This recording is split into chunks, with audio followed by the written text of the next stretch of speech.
Yeah, everyone, we're back again. Welcome. This is The Last Defense today. I'm your host today, DC. We're here hanging out with Mike B across the pond. How is everything with you today, Mike?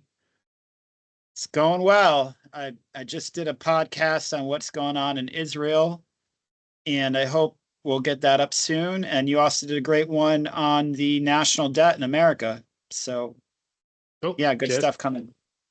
Yeah, the writing's on the wall, as they say. There's a lot going on. So much is really hard to keep up with these days. Yeah, I guess if you want to start off everything, like, what would you like to kick off the show with today? Well, again, I encourage people to go to the YouTube channel, The Last Defense, and listen to your podcast. You did about a 20-minute, great, it was concise summary of what's going on with its um, $4 trillion, 400, is it, what's the number again? $4 trillion is the national debt? 440, It's 40 trillion 40 US trillion. dollars So, in debt. yeah. When numbers get that high, it's like my brain just kind of turns into a fog. It's like 4 trillion, 40 trillion, 400 trillion. The numbers are so high, it's kind of redonkulous. But you gave a great stat among many in that video when you were breaking down what it all means. And one of them was, well, first of all, you said the real number is actually higher yet. It's not 40 trillion is the mainstream news version, but it's actually what you said 170 something or 270 something. Yeah, it's roughly around 173 trillion. That's off the books kind of debt that has been incurred from other means. Okay. So I listened to this podcast today. Again, you did a great job on it. I had a lot of questions though, and I think our public, the people watching it, would have a lot of questions too.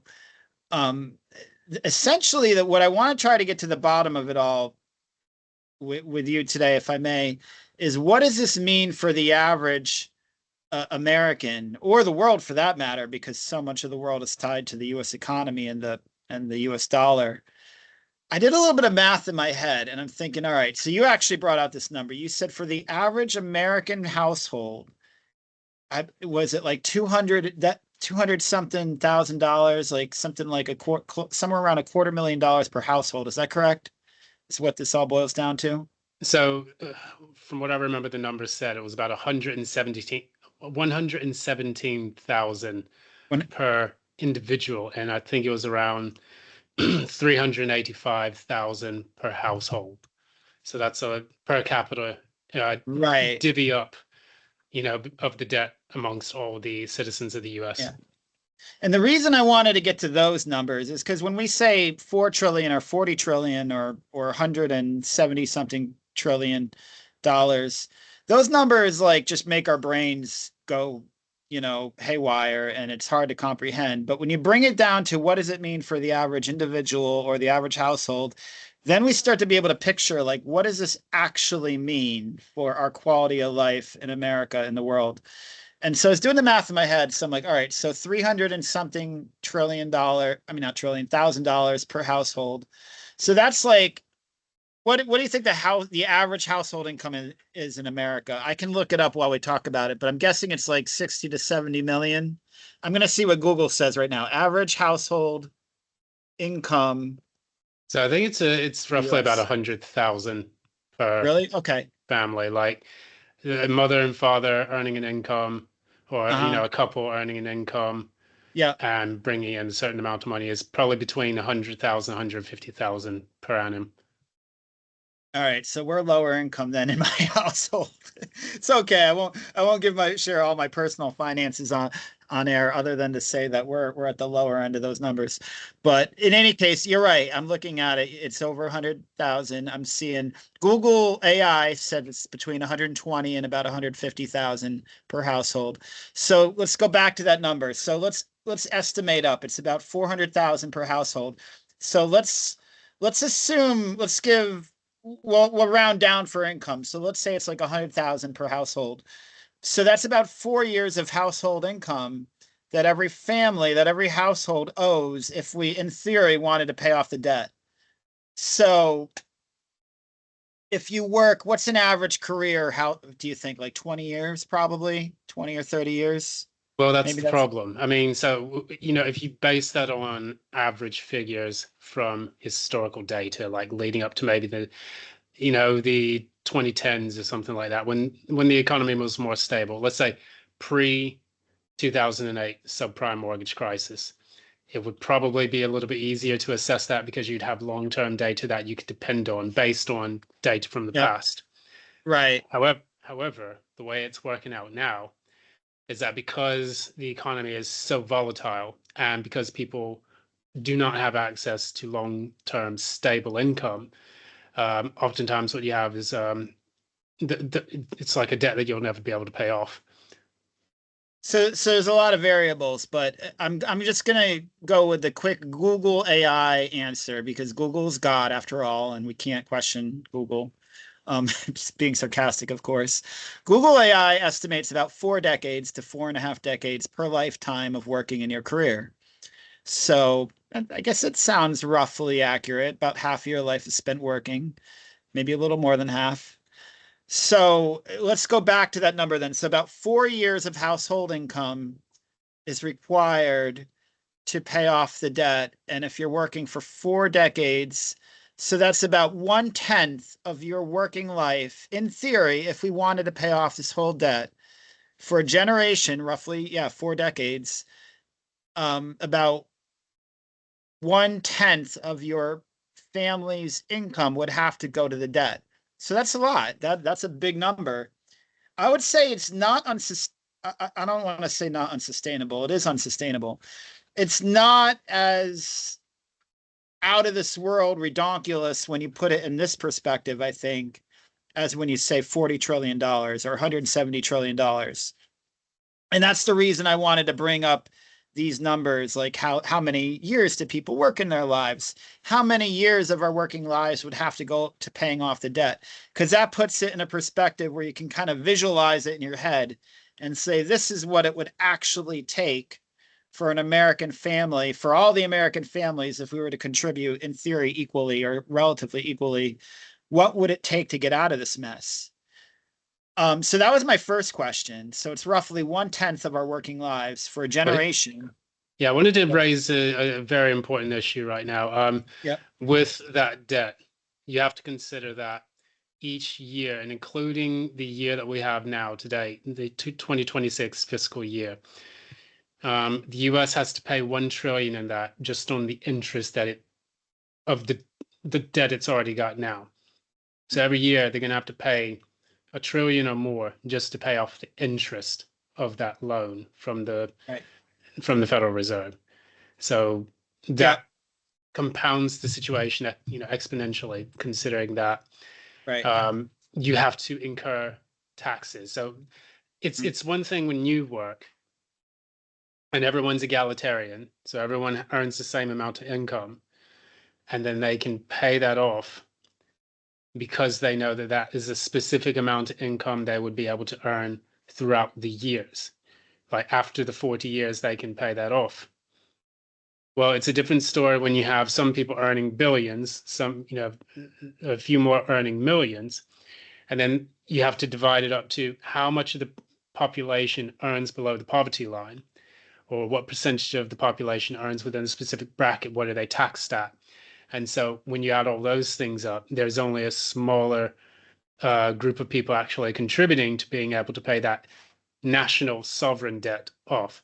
Secondly, you have to consider what it's being spent on in the federal sense, and also factor in that that's federal debt. It's not state by state debt. So you have that layer that you have to consider as well. So It's there's a lot of rabbit holes. a lot of intricacies. It's not as simple as we work 40 years and 4 of those years need to go to. I get what you're saying. There's a lot of intricacies to this that go into it. So it's not as cut and dry as how I was trying to portray it. But I still wanted to try to give some perspective of what this debt equals per family, if there's any way to tangibly do that. And which brings me to my next question, and I think you already answered part of this.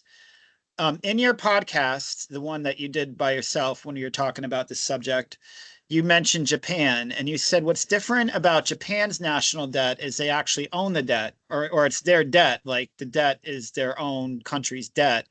Whereas in the US, and this is where I think it gets interesting, and from my perspective, so the Federal Reserve, and this is an age-old debate in America.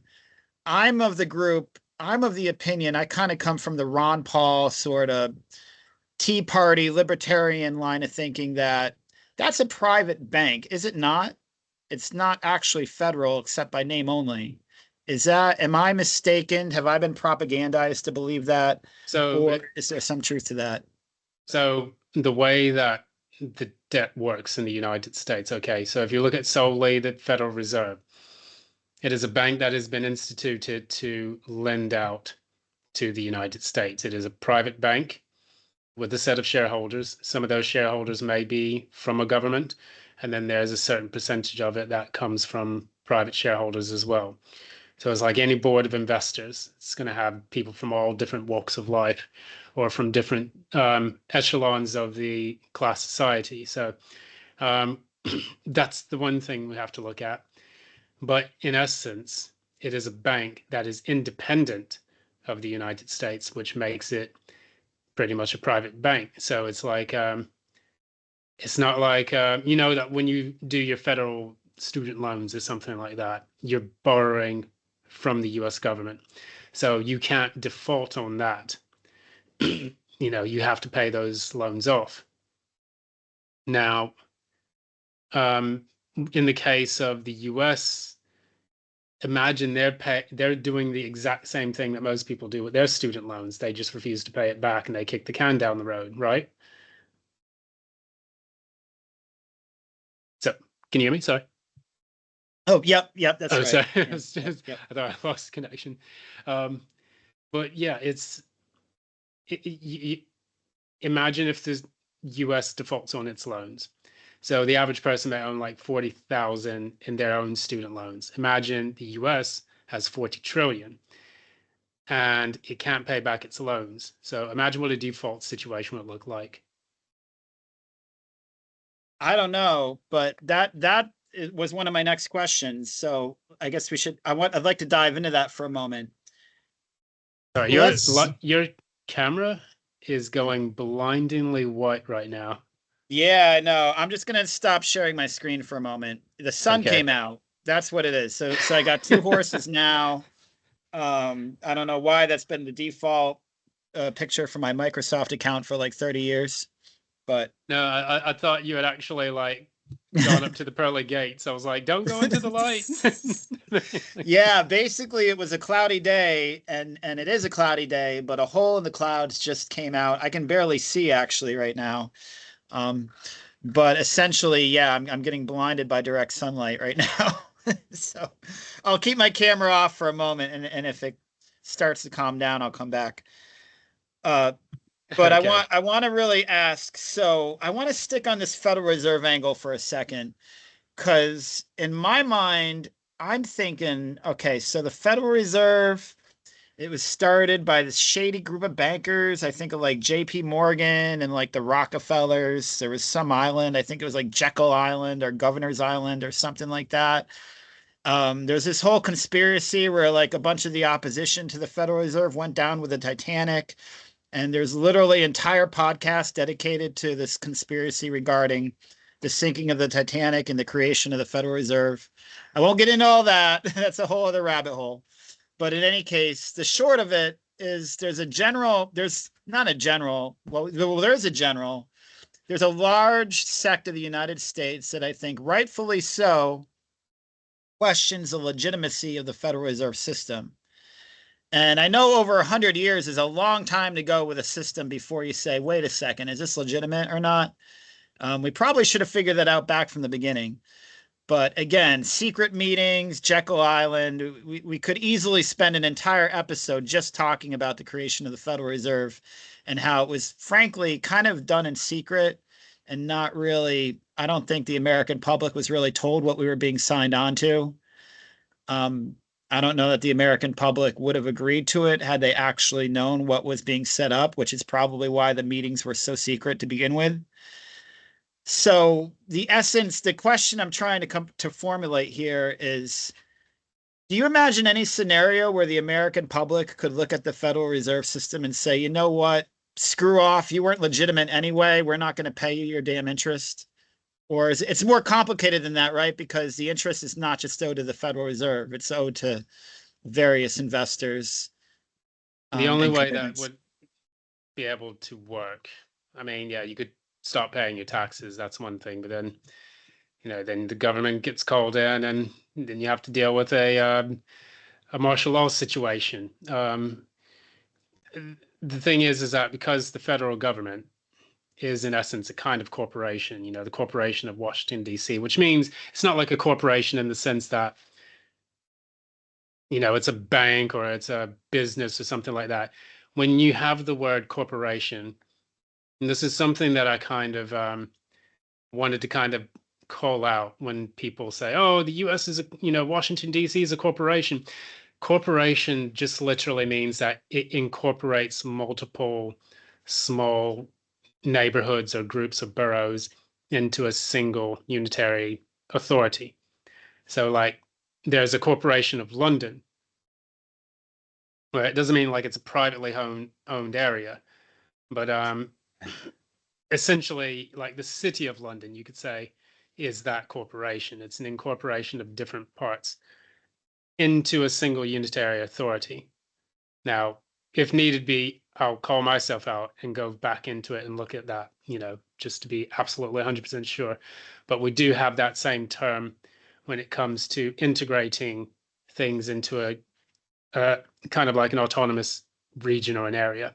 So the city of London is actually its own kind of sovereign area within within London Central, which actually makes it very similar to the Vatican. And so they have their own customs, their own trades, and all that stuff.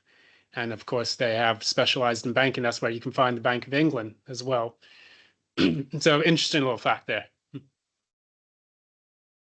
So I guess I wonder if there's a scenario where, let's just say, what's the phrase? Shit hits the fan. We got to pay off the money. Isn't in theory every debt should eventually be paid, right? Isn't and the whole idea of borrowing money is you eventually pay it back. So if America was like, oh shit, we can't afford, $400,000 per household and growing by the time they actually start to pay it back, I'm sure the number will be much higher than that. But if we finally decide that we can't pay it back or we need to make tremendous sacrifices in terms of quality of life and cost of living in order to pay it back, maybe I'm naive, maybe I'm being overly optimistic, but I would hope that Americans would start to look more critically at the Federal Reserve System and start to say, who are these private investors? Because we're a sovereign nation. America's a sovereign, or at least in theory, we're a sovereign nation. It doesn't feel like we're a sovereign nation if we owe our children's livelihood to a private bank. That's just my opinion. So I wonder, and I kind of hope that as this debt situation gets worse and worse and worse, that Americans probably, I think back to kind of the Rand Paul, Ron Paul sect, the Tea Party movement from about 2 decades ago. I would think something like that might emerge again, where we say, hey, wait a minute, we're paying interest to private investors as a sovereign nation. Who approved that? Who signed their name off on that deal? How did that come to be? And what can we do to maybe, for lack of a better phrase, cancel some of that debt on the grounds of, was it legitimate to begin with? And I know it's more complicated than that because I looked up, who do we owe the interest to? Who do we owe the debt to? And it's not just the Federal Reserve. It's all these different commitments spanning, Social Security and retirement. It's not just as simple as we owe it to a private bank. There's all different places that the debt and the interest goes. But at least maybe a portion of that money, specifically to these private bankers, maybe they can be told, like, go take a hike. We don't owe you that money. And Well, maybe you know? Well, I was just going to quickly interject. So there's two kinds of debt that the US has to face. So the one I mentioned in the context of the Japanese government, that is in the context of US bonds, which are issued by the federal government to other countries in order to say that you hold this and this matures over a period of 20 to 30 years, we will pay this debt back. So it's a way of offshoring the debt from the actual debt reported by the Federal Reserve. So that's the first thing I want to make clear about Mm. that. So when you have the issue that's taking place in Japan, what they're doing is the Japanese government owns about 1.2 trillion in US sovereign debt. So that's the debt that they've taken in order to buy US dollars and other kind of projects and things like that. In return, the US says that they will pay back those bond issuances over a period of 20 to 30 years, and that will ensure that the Japanese government can receive that kind of like as a bit of collateral. So the problem with it is because of all the war in the Middle East and because the US uh, and effectively Europe and other countries as well, the amount of inflation that is circulating across the globe is getting so high to the point because a lot of countries are printing their money and doing stupid shit, pardon my French, with their finances.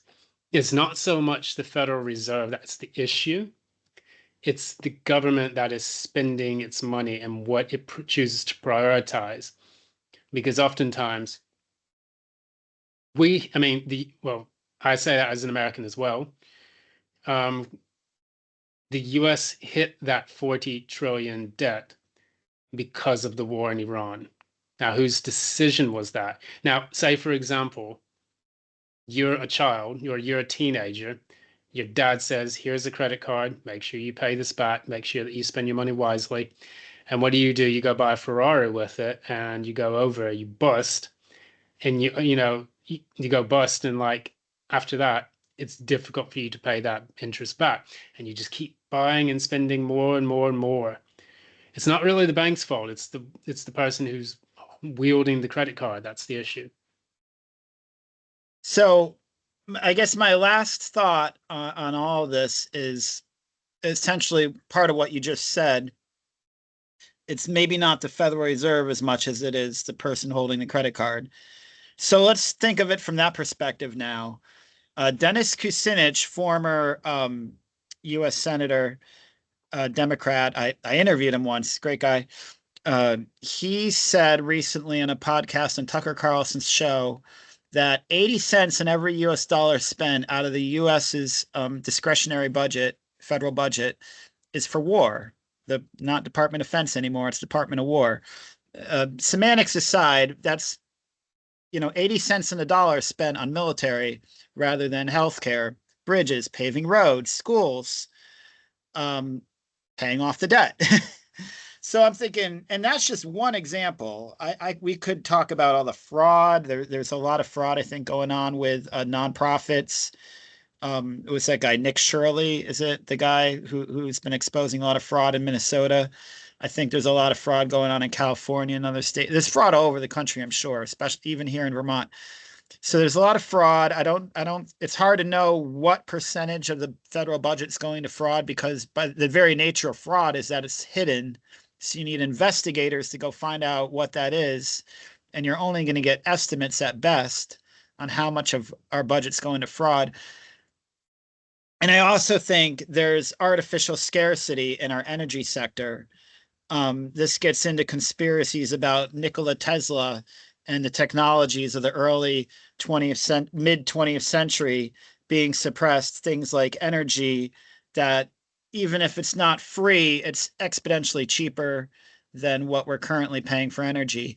And Nikola Tesla is the big name that most people know about, but I've listened to podcasts on Tucker Carlson's show where some of his guests have talked about 5 or 6 other names where similar to Nikola Tesla, people who've come up with engines. For example, there was supposedly an engine in the early 1940s. So we're talking like in the middle of World War II that could do 70 miles a gallon.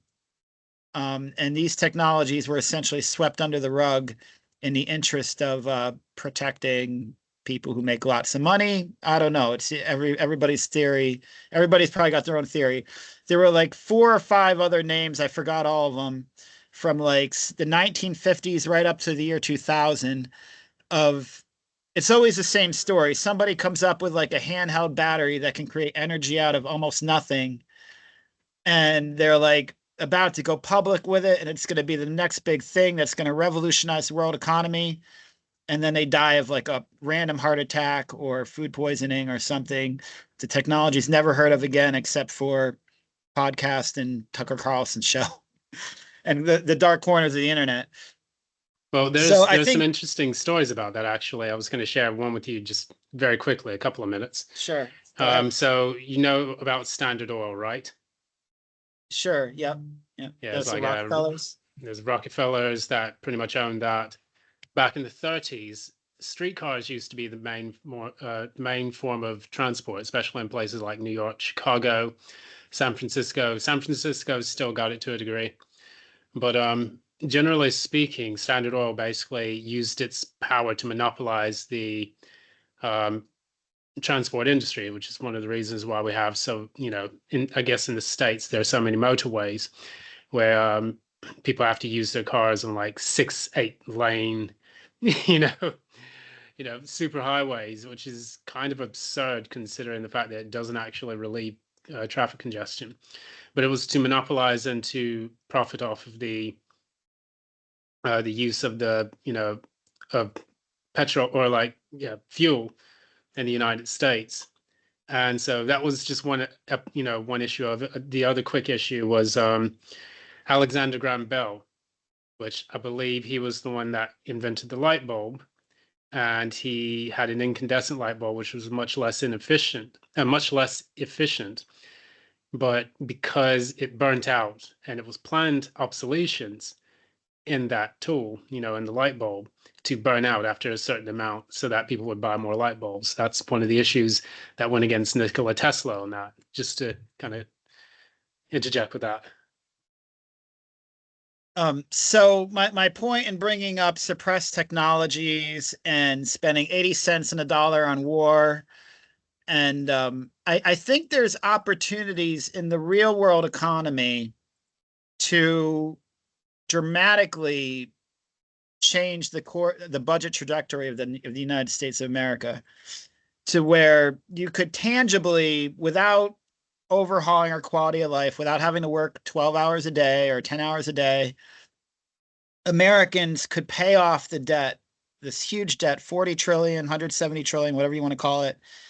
And we could do it without major disruptions in our quality of life. Our quality of life could even get better while paying off the debt. I think there's that kind of potential in these suppressed technologies. Or if we got the war budget under control to where we were just spending on actual defense and not mingling all over the world in the Middle East in this big giant empire. So I think, and also AI is another tech opportunity. If AI has half of the economic promise, as they're saying, they say AI is going to take over all these different jobs, all these different industries. I think there's tremendous potential for economic savings with AI if it's done properly and ethically and not just to enslave us all with surveillance, which is what may actually be happening.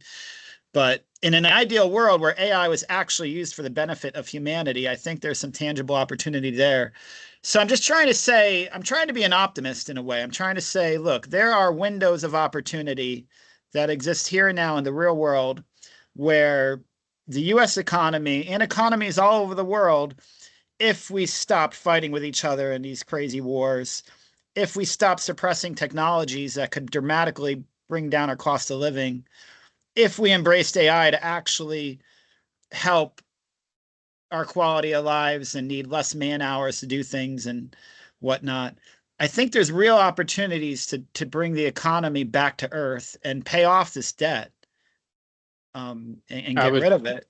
I would strongly disagree, but Really? I'll tell you why, I Okay. promise. Okay. Well, all right. Burst my bubble. You're basically in the last days of the Roman Empire. So during that time, certain emperors and their governments would actually shave off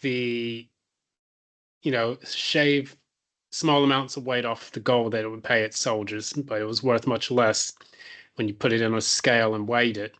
So the soldiers were making less money for doing its work, for preserving the entire empire. So when you screw over your soldiers, then you don't have the state power anymore or the state force. Now, I don't know if you've seen parallels to that in the United States, but you do remember, I think it was one of the U.S. Lincoln, U.S. Liberty, or the USS Lincoln, or whatever it was, off the coast of the Strait of Hormuz.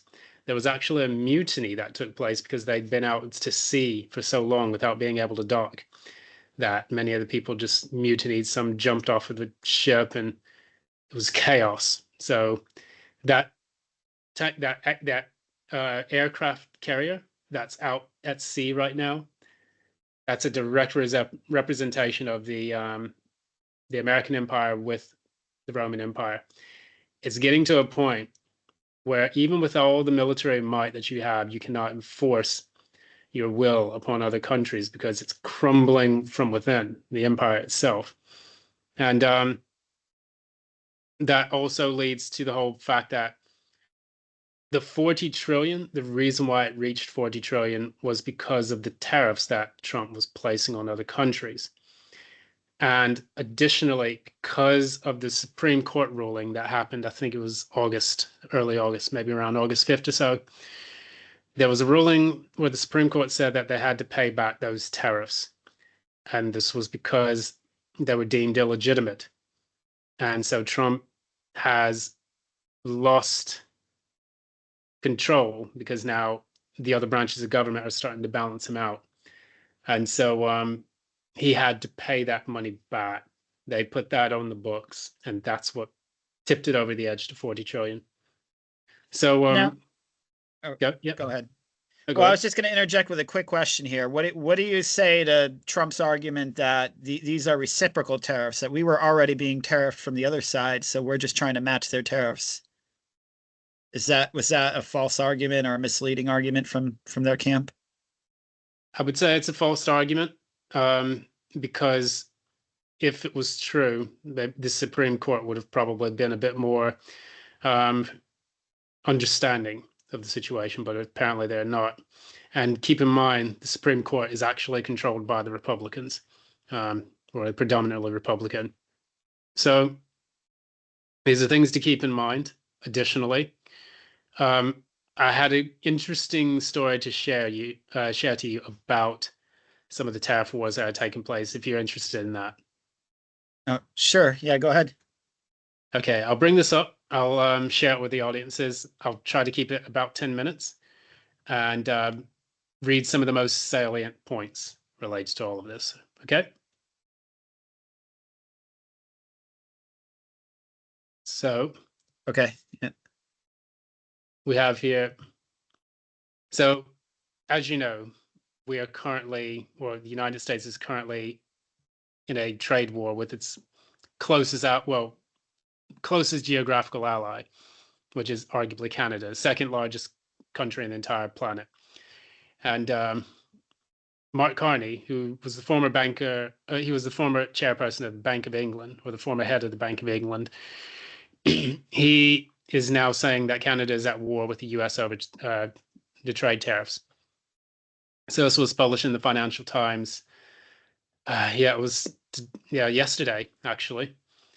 So what the Financial Times wrote is that Carney said that Canada was at war with over trade with the United States after President Donald Trump miscalculated by escalating his tariff attacks. So a lot of countries, when they get hit by these tariffs, they're asking, why is this taking place?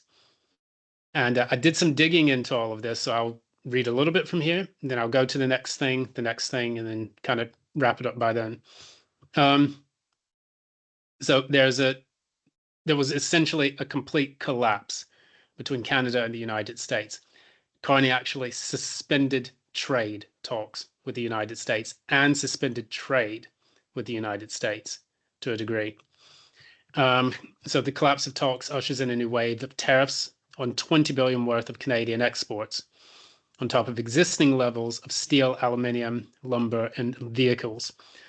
So you're at war when you're attacked, and we got attacked. That's exactly what he told reporters in Ottawa. So Ottawa City is, I believe, that's the capital of Canada, the kind of like the governmental body. And he said, we cannot accept what they've offered, and we will not give what they've asked. So this is a very, very strong split between Commonwealth-led Canada and the United States. They've basically said that the trade tariffs that Trump put on them was unacceptable.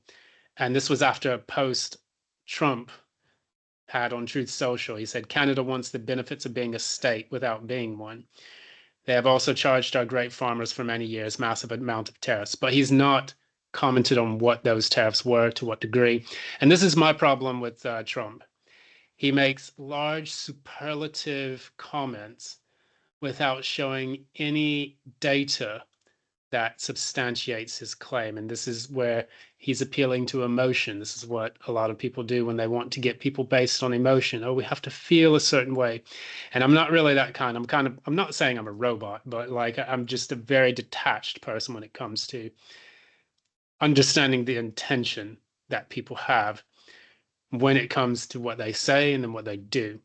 Now, going into this, there have been claims that Trump had accused Canada of facilitating the fentanyl drug trade and things like that. So this was also done with Mexico as well back in the day.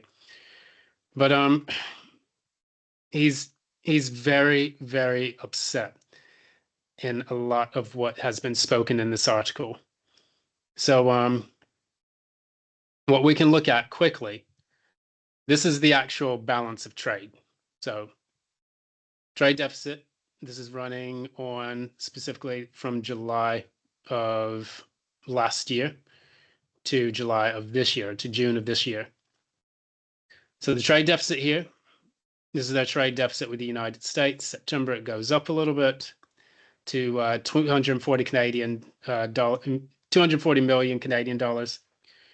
Now it hits a rock bottom somewhere around February. Guess what happened in February? What's your guess? February 2026. Oh, okay. Sorry, I had to demic myself because I was trying Okay. to avoid echoes. In any case, so while you were speaking, I was trying to just, for some perspective, try to get some kind of information on tariffs on U.S. goods by other countries, because I do know this is a thing, even if maybe Trump is exaggerating how high they are. The basis of his argument, as I understand it, and I do get things wrong, is these were reciprocal tariffs, and that's part of the reason we've had this trade deficit is because other countries are taxing U.S. goods and we're not taxing back. I'm not saying that's the reality, but that's the argument, again, given from the Trump administration. I'm Well, finding it to be somewhat difficult or maybe frustrating to get this information off of Google, but I did find one list, but we can go over that after you finish your next point or when you have a break. cool. Yeah, I'll get to some of the actual exports, and we'll go into that in greater detail. So again, February 2026, just to be clear, was when the start of the U.S. attack on Iran took place, right? Right. So now the U.S. is not producing that much, correct? Right. And these are the new trade numbers after February, late February of this year, March. They then start to run a surplus, which is the largest surplus they've run in quite a long time. Mm-hmm. It's 175,000 Canadian, well, 175, I guess, thousand, 1.75 billion Canadian dollars. Mm-hmm. And I Right. should put that at billion here as well, because I do have the K. So that would be like 6 billion. This Right. would be 3 billion, and so on. So it then climbs to 3 billion, 410 million Canadian here. And then you just see it just keeps climbing. So this is a very kind of unnerving situation because you can see on the you can see on the 10-year mark, there were periods, if he wants to talk about a historic amount of trade deficit with Canada, going back to 2017, maybe that took place under Obama. And Mhm. then when he got into power, 2016 to 2020, there was still a trade deficit.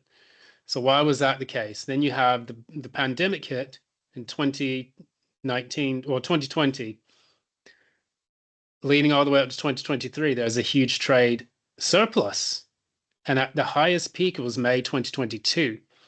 I'm not sure exactly why that was the case, but that may have been when they were having issues in trading back and forth.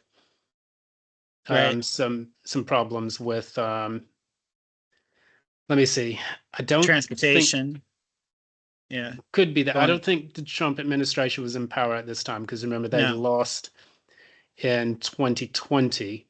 So it was Biden under that 2020, 2020. No, I'm getting it wrong. So let me go back.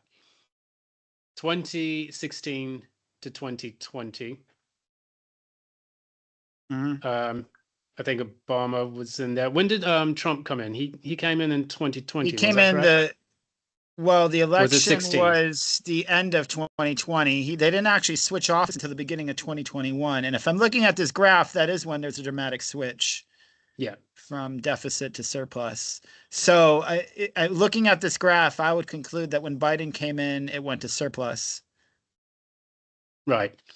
Yeah, because I know he was elected in 2024. So between 2020 and 2024, Mhm. that was when Biden was in office. I'm just making sure that's correct. Um, so there's a surplus. So that's a good thing.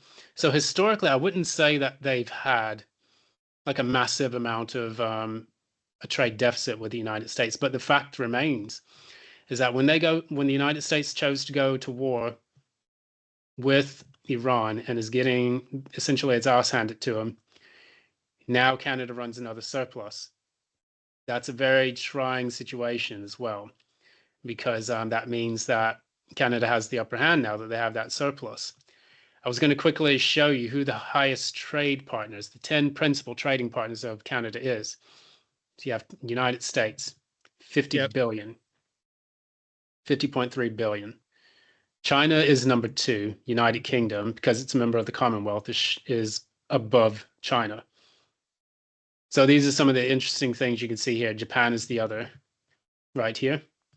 Mhm. Total exports 66 billion across the world. And of course, this makes United States number one, China number two, United Kingdom number three. You have Mexico because it's a part of NAFTA, or what was left of NAFTA at the time. Um, that was in November 2024. Nowadays, you see the entire change leading up to November 2025 with the United States. There's a 13.3 billion drop in exports with the United States because of this stupid trade war. Guess where there's a highest increase in trade? You have Um, China, 39.1% increase. United Kingdom, 60% huh. increase. That's massive. Germany, 88.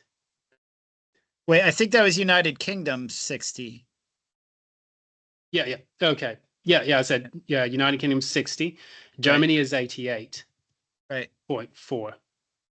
And then you have another high gainer in this is Netherlands, which is 67.7.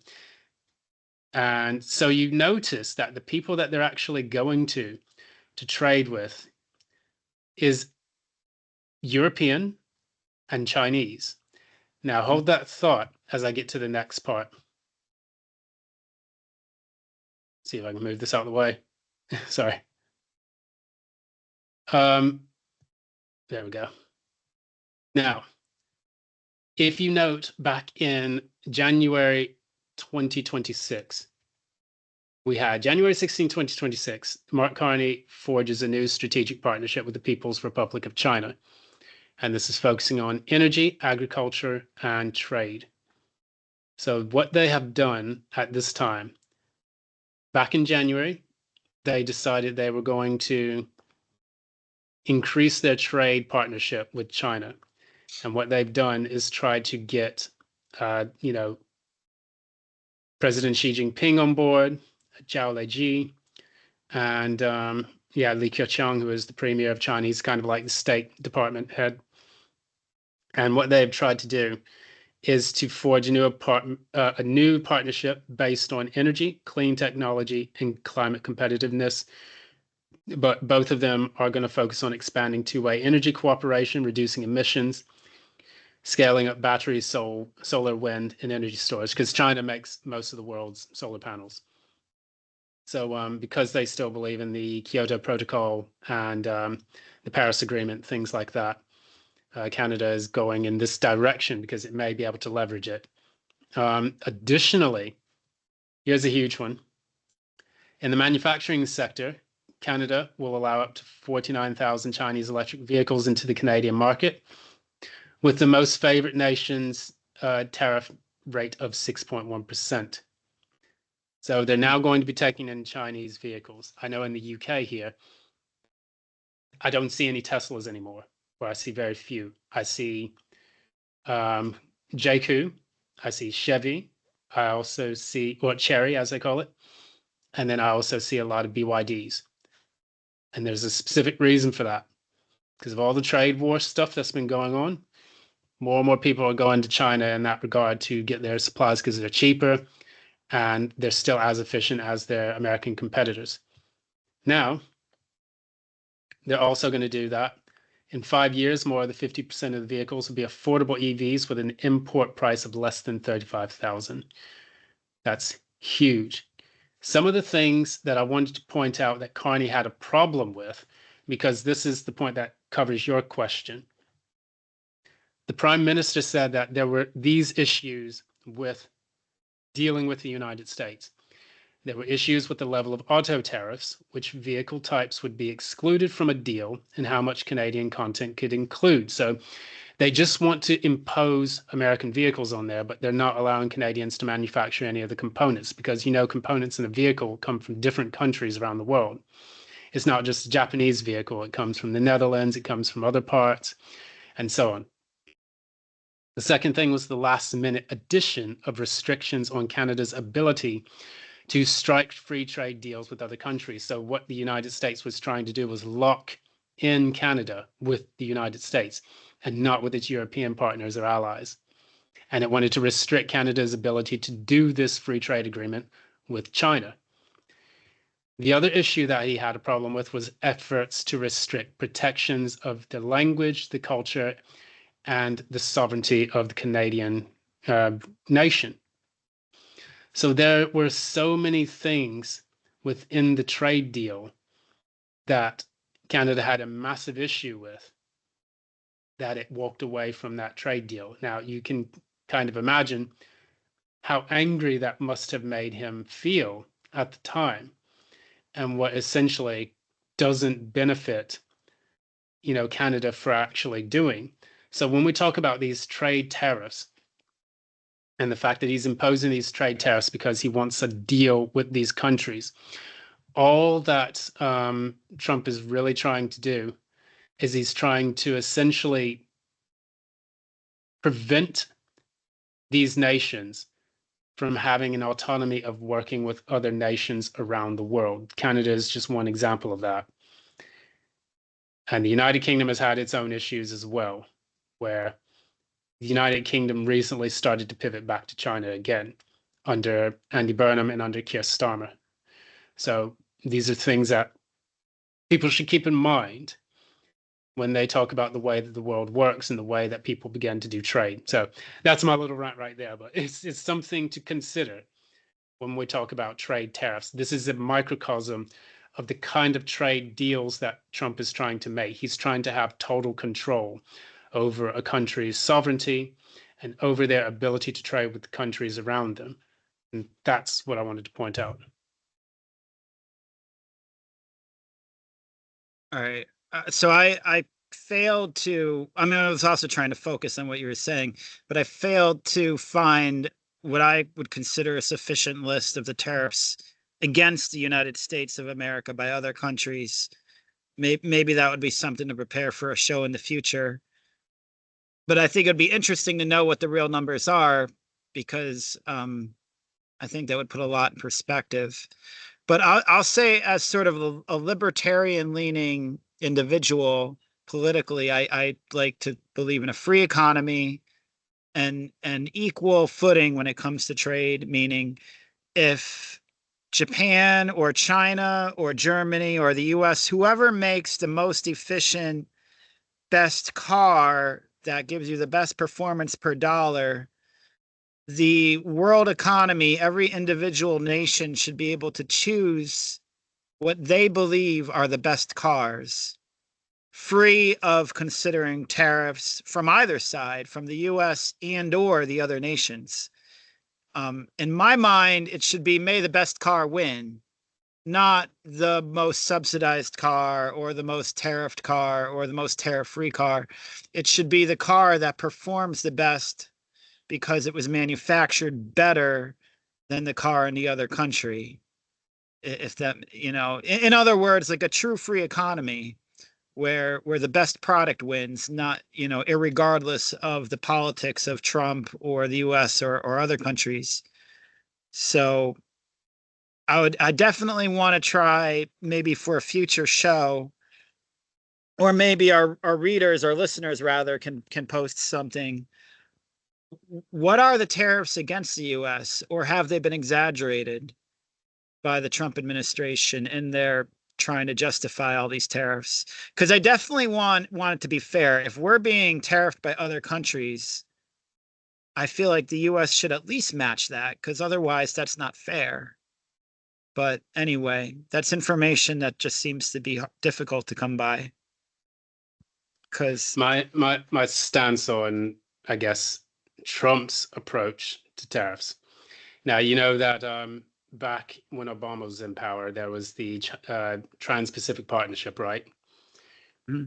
That is actually defunct now. It's completely dead in the water because of the shift in policy. But that Trans-Pacific Partnership was supposed to rival China's trade with countries around the world, and it was including the United States, and it was including a bunch of like Singapore and a few other countries around in the Asia Pacific. I believe it also had maybe Australia, New Zealand, or one of those in, because they're members of Oceania. And it's, in my opinion, what Trump is trying to do. His initial goal was to create an American-centric version of an economy, but then once he got into this war, and this is the one thing that I will criticize Trump for to the last day he's in power. If Trump had kept his fucking nose out of the Strait of Hormuz, he would be in a much better position than he is now. But he listened to Israeli intelligence, and I'm sure you're going to point that out quite a bit in your podcast that you'll be loading up pretty soon this week, right? But that is going. Had he been listening, because he listened to Israeli intelligence and got involved in that, he can't extricate it like Israel can. Israel's not fighting in the war right now. They're fighting with Gaza and Hezbollah in southern Lebanon, and they're doing what they do normally. They're not fighting Iran right now because they got their ass handed to them. And secondly, they know that the US is going to pay and send their sons and daughters in shoeboxes or whatever they can find around, whatever caskets, to fight that war for Israel at this point. And for me, had he kept his nose out of that situation, he would be in a much better advantageous situation, even economically, let alone militarily. 70 years. Well, not 70 years, maybe 70 years, yeah, since World War II onwards Hmm. of buildup in the Middle East has been completely eradicated. They have now pushed their economy 40 trillion in debt. They cannot control the runaway inflation in Japan, which is the first time this has happened in decades. And what this insinuates now, and this is my understanding of it, is that the US bond market is going to collapse. And when that does, you're going to get Weimar Republic prices for a loaf of bread. So I'm hoping I'm being hyperbolic in the way I speak about this, but I'm seeing trends in the US bond market right now that I've not seen when Fannie Mae and Freddie Mac collapsed back in 2008 with the subprime mortgage crisis. I'm seeing US sovereign bonds collapsing, and that's not good. Right. So I'm going to try to be an optimist.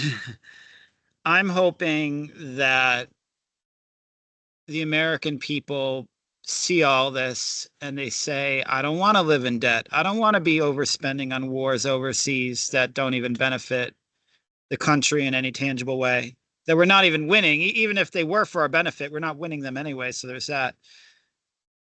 Maybe, and here are some differences between now and like 20 years ago. And I do talk about this in my podcast about Israel. There's one thing that's really different, I think, about today versus 20, 10, or even just 5 years ago. And it's that the American public, I think, for the first time in modern history, truly has the ability to communicate with each other and spread alternative media and podcasts such as this one right here with The Last Defense. And I think a lot of it changed when Elon Musk bought Twitter, and which is now X. But for the first time in modern history, things really bad can happen in American politics, and we can talk about them directly without having to go through CNN or NPR or Facebook and Mark Zuckerberg's censorship or whatever was going on before.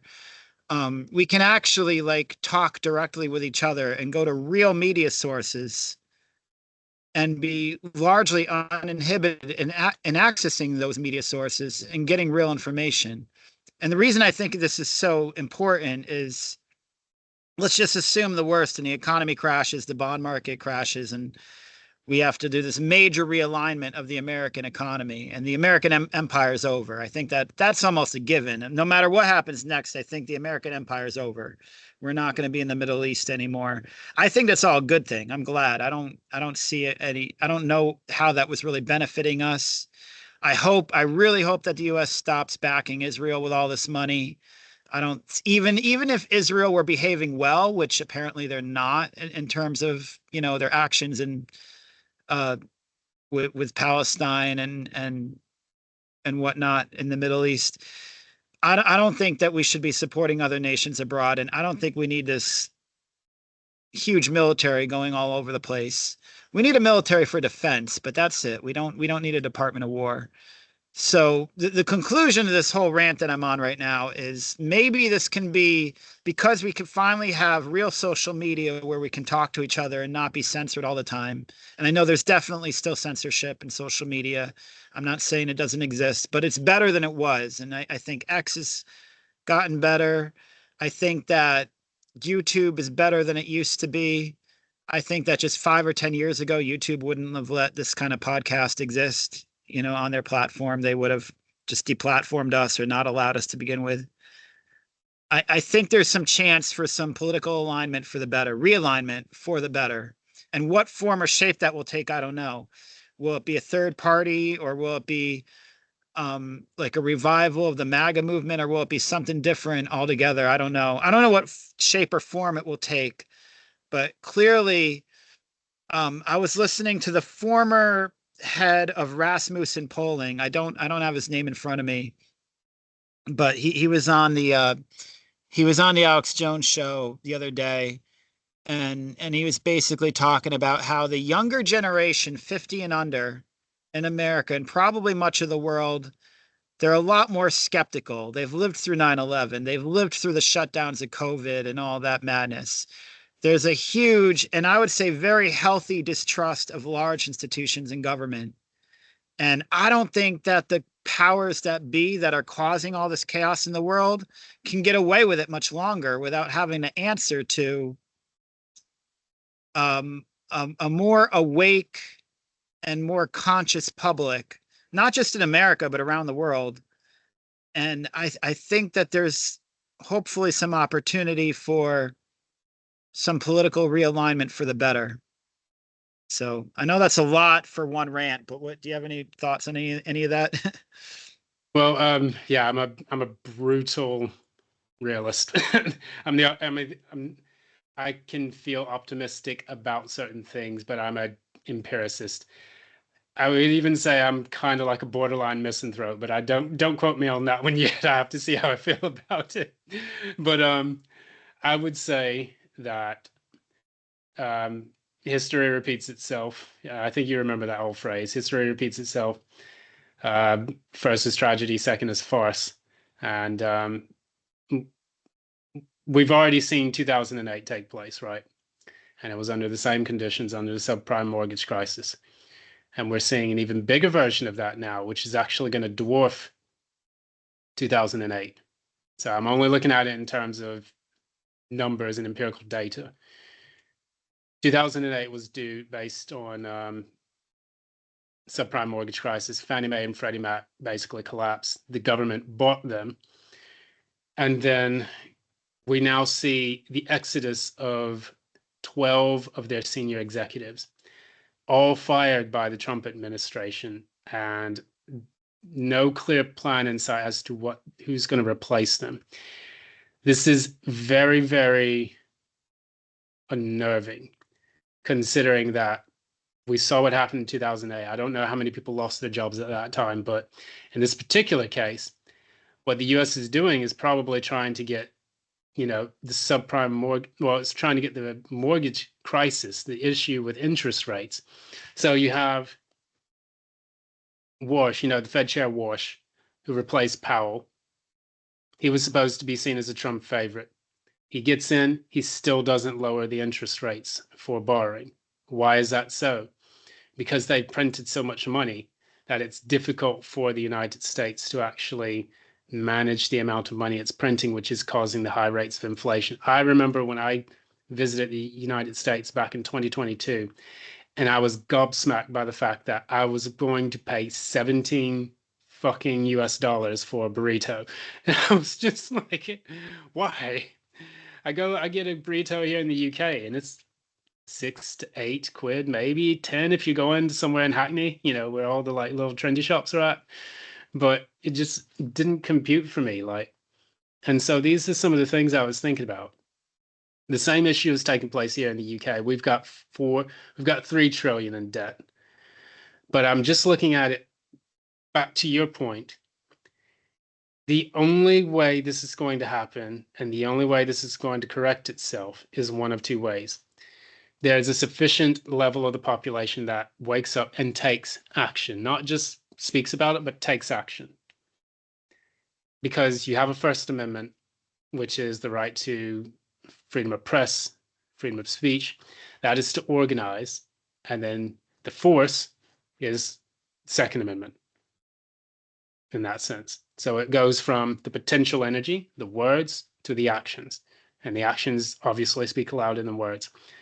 The other scenario we've got is that because people as a whole are not fully aware of what their actions do, or the government itself takes too much of a specific action, which leads to the demise of the US dollar, then you're going to just see the whole thing pop, and then you get like a Mad Max situation across the world, or like a cordyceps, outbreak, just to kind of, keep everything under control so that the elite can do whatever they want. That's my understanding of it. I mean, I'm okay with either situation, and hell, I think people would have to worry about healthcare if they were infected, like The Last of Us, because you basically just be there for about 25 years and not, have to worry about any colds Yeah. or flus or anything like that. But brains are another matter. Yeah. I think there's going to be demands for huge reforms in U.S. policy. Well, I'm sure every country in the world is going to have to react to all this, but I'm going to speak from the U.S. perspective. I think the empire goes away, and the military is going to have this 80 cents on a dollar being spent on military is going to have to go away. What that looks like going forward, I don't know. Maybe it's 20 cents in a dollar. Maybe it's 10 cents in a dollar. I'm okay with any of it. I don't, I'm not afraid of China. Maybe I should be. I don't think so, though. I don't think that the average Chinese person wakes up in the morning is like, how do we conquer America? I don't think that's going on in Russia either, or Iran. I think a lot of this military spending is based on propaganda, not actual tangible threats. So all that's going to go away, or a lot of that's probably going to go away, and I think that's a great thing. I can't think of a better result than that. Even if only the military spending goes away, that's going to be a huge amount of, I think, opportunity to set us on a corrective course in the economy. Um, and I mentioned some other things. I mentioned suppressed technologies as far as energy goes. If we could unlock some of these energies, like the stuff that Tesla was coming up with and the stuff that other scientists were coming up with, the things that were kind of swept under the rug, for lack of a better phrase, now maybe during an economic collapse would be a good time to introduce suppressed technologies that could dramatically reshape our economy. Now might be the time for that, to finally unleash that economic potential.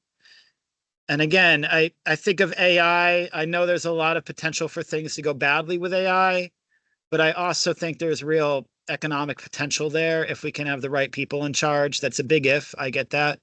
But if we can have the right people guiding this AI revolution, there might be some economic opportunity there. So I see some windows to correct course, but definitely the American empire is going to go away. We're not going to be an empire anymore. And that's a great thing from my perspective. But I'm hoping, for the sake of my children and for the sake of the, safety of our, you know, I don't want to see a road warrior type scenario. And I'm hopeful that we can avoid that. I feel like we have too much technology, too much potential as a human race to have to devolve into like some scenario where it's like The Walking Dead, where we're like all fighting for resources and we're, fighting over the last can of soup in an empty grocery store.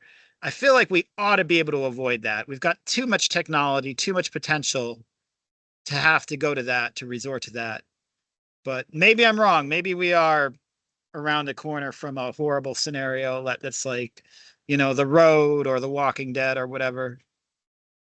The But I, Americans, the Americans, I just believe, have had it too easy, and they don't know what it's like to actually face any real adversity, which is why you have the rise of, you know, so many spoiled human adult children that you see on body cam footage every day in, day out. So, yeah, I mean, we could use a little bit of judgment in the States and in the UK as well. And only the strong survives. I mean, I think that's just going to be the natural way it progresses. It's like you can only have this situation where you have the four things. Strong men create great times create, you know, weak men. Weak men create difficult times, and then difficult times create strong men. That's the cycle. Now we're at the yep. weak men part. So, that's pretty much it. I mean, but we'll leave it at that. I'm not going to get. I mean, I'm not going to be too much of a foil or a thorn in your side at this point today. But lovely Oh no, conversation. I think a healthy. I like to hear both. I think our audience needs to hear both sides, and I definitely see potential for things to go very wrongly. Don't get me wrong. I definitely I wouldn't want to live in a big urban center in America or anywhere in the world right now, for that matter, if there's a huge economic collapse. Yeah, But learn to ride a motorcycle or fix your own car. So, just in case. keep a crossbow and a shotgun and a bunch of spam. Yeah, learn how to make an extra Molotov cocktail. Serve it up for the masses when they need it. uh, but seriously, grow your own food, talk to your neighbors, learn your neighbors' names. Um, go to your local town hall meetings.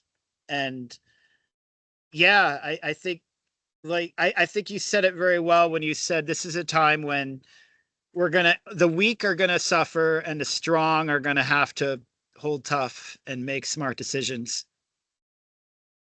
Defo. And on that note, we're going to end it there. Once again, thanks for everyone for joining today. This has been The Last Fence. Your hosts, DC and Mike B, having a little bit of a chin wag, as they say over here in the UK, or a chat in the US. And we're just chatting about the state of affairs for this week. And thanks so much for joining. If you like what you see here, as always, please be sure to give a like, share, subscribe, ding the notification bell so that you don't miss updates from any of our podcasts. And we will be continuing this and carrying on with the latest updates for this coming week. Thanks so much, everyone. Until next time, speak your mind, defend the truth, and keep your sanity. Until then, bye now.